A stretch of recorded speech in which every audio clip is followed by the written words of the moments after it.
Ya, Bu. Oke.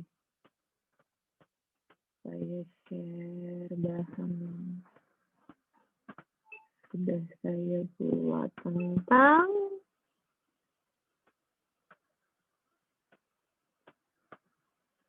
quick minute.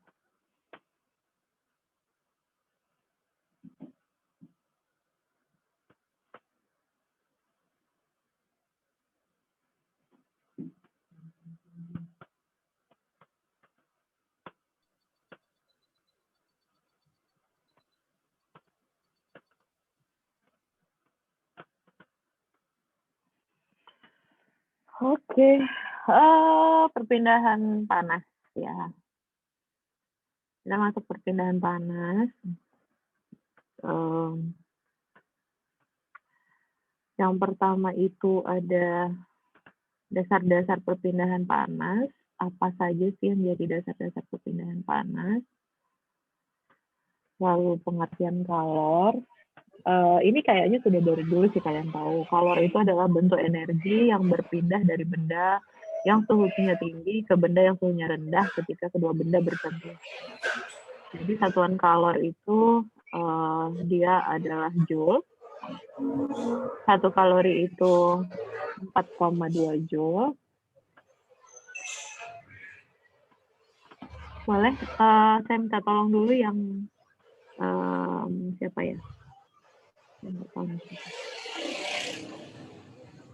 Sean, saya mute ya, Sean. Oke. Saya lanjut.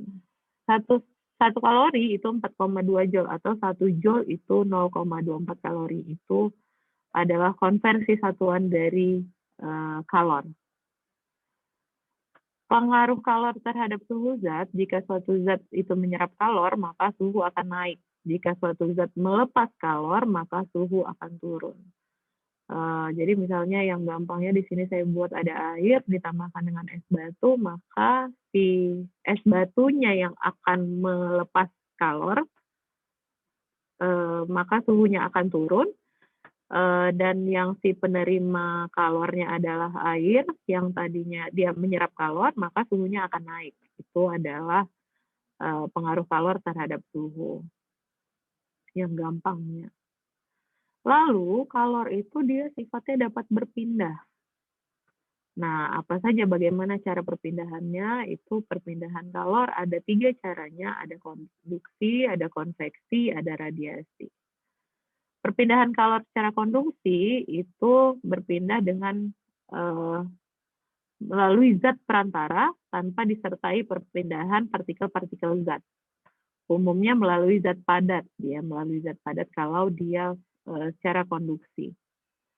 Berdasarkan daya hantar kalornya, zat dapat dibedakan menjadi konduktor dan isolator. Ini waktu SMA juga kalian sudah pelajari. Konduktor itu yang mudah menghantarkan kalor atau mudah menghantarkan panas, contohnya logam.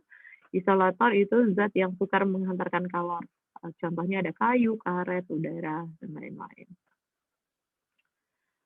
Apa saja yang menjadi faktor yang mempengaruhi laju konduksi atau kalor? Ada beda suhu antara kedua permukaan. Jadi misalnya yang satu panas, yang satu dingin.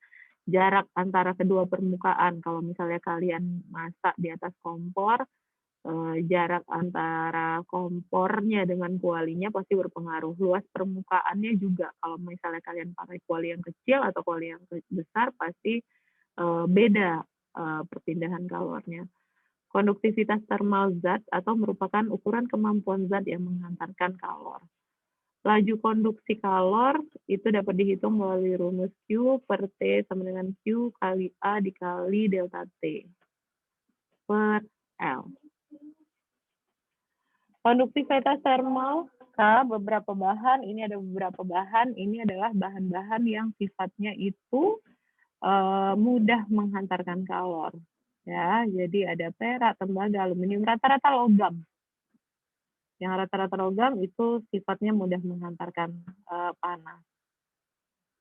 Ini ada contoh, salah satu permukaan suatu plat tembaga tebalnya 3 cm, mempunyai suhu tetap 400 derajat Celcius, sedangkan suhu permukaan yang sebelah lagi dijaga 100 derajat Celcius.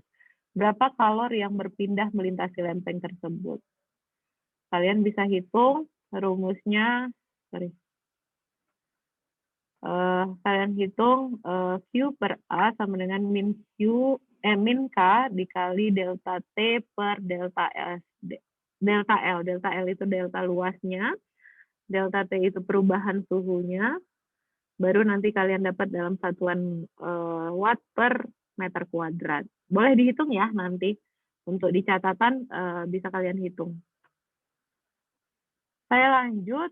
Perpindahan kalor cara yang kedua, itu caranya adalah konveksi. Konveksi ini adalah perpindahan kalor melalui zat perantara diikuti perpindahan partikel-partikel zat. Umumnya melalui fluida, misalnya udara dan air. Yang tadi yang es batu ditambahkan ke air, lalu es batunya cair, pindah menjadi air, itu konveksi. Macam-macam konveksi alami itu contohnya angin darat, angin laut, aliran udara melalui ventilasi dan cerobong asap. Kalau konveksi fakta itu konveksi udara pada hair dryer, sistem pendingin mesin, mobil, lemari es, AC dan lain-lain, itu yang konveksinya bukan alami atau buatan. Perpindahan kalor secara konveksi itu bermanfaat, misalnya proses pemanasan air dalam satu panci. Partikel air pada dasar panci menerima kalor dan menjadi panas. Partikel yang telah panas bergerak ke atas karena berat jenisnya mengecil, sedangkan air dingin turun menempati tempat yang ditinggalkan air panas yang naik. Demikian ini terjadi selama air dipanaskan, sehingga air masak secara merata atau mendidih. Nah, ini adalah peristiwa angin laut, angin darat, dari mana anginnya bertiup kemana, lalu alirannya kemana. Kalau misalnya dia angin darat, dengan bantuan apa naiknya, kalau angin laut dengan bantuan apa.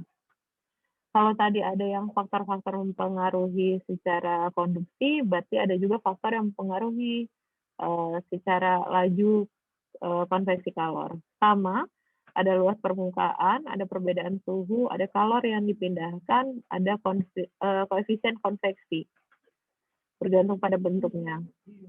Koefisien konveksi ini yang tidak ada pada konduksi tadi. Bedanya di situ, rumusnya laju konveksi kalor itu Q per T sama dengan H dikali A dikali dengan delta T. Kalau menghitung perpindahan panas, rumusnya tinggal diganti.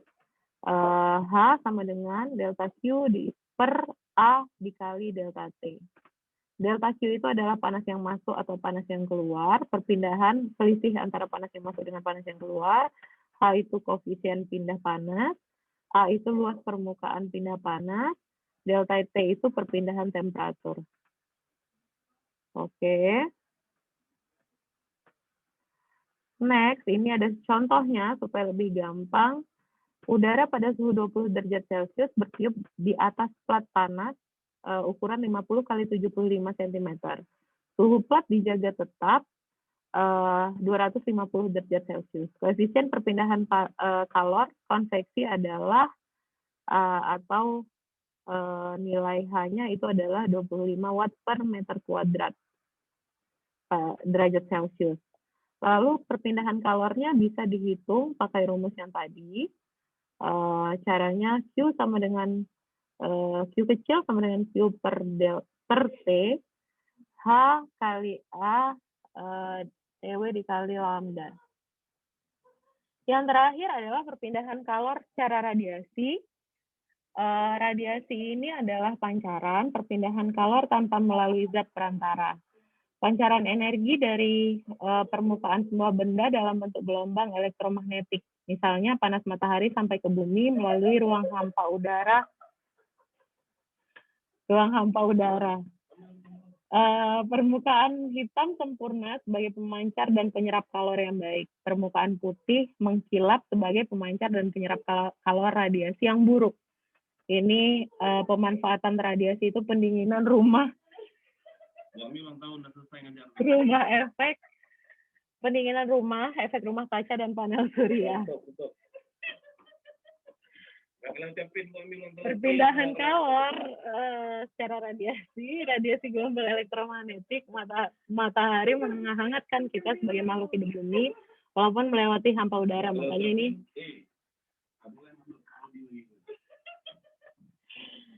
radiasi gelombang elektromagnetik ini, matahari menghangatkan kita sebagai makhluk hidup di bumi, walaupun melewati hampa udara. Jadi makanya bahaya, kalau sering kalian dengar bahaya kena panas matahari di atas jam 8 misalnya, itu adalah bagian dari radiasi. Oke, beberapa di sini ada saya share juga contoh.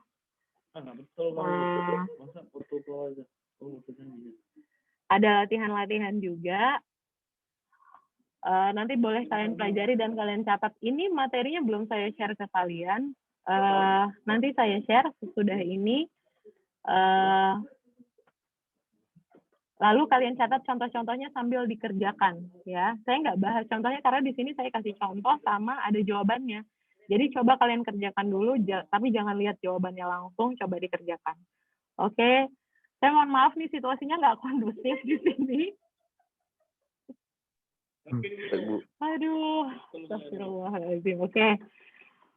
Aduh, dua materi loh ini. Oke. Saya mohon maaf kondisinya seperti ini. Jadi saya sudahi aja dulu karena kayaknya kudir kalian ini annoying banget. Astagfirullahaladzim. Pak Irfan. Oke, saya mohon maaf ya. Ini udah saya rekam, nanti saya share di YouTube. Isinya juga jadi nggak genah begini. Oke, terima kasih. Tolong dipelajari ya. Jadi kayaknya kalian diuji banget nih sebagai mahasiswa. Tolong pelajari sendiri karena kita sudah makin dekat ke UAS. Terima kasih banyak untuk perhatiannya. Sampai ketemu di pertemuan selanjutnya. Assalamualaikum warahmatullahi wabarakatuh. Waalaikumsalam.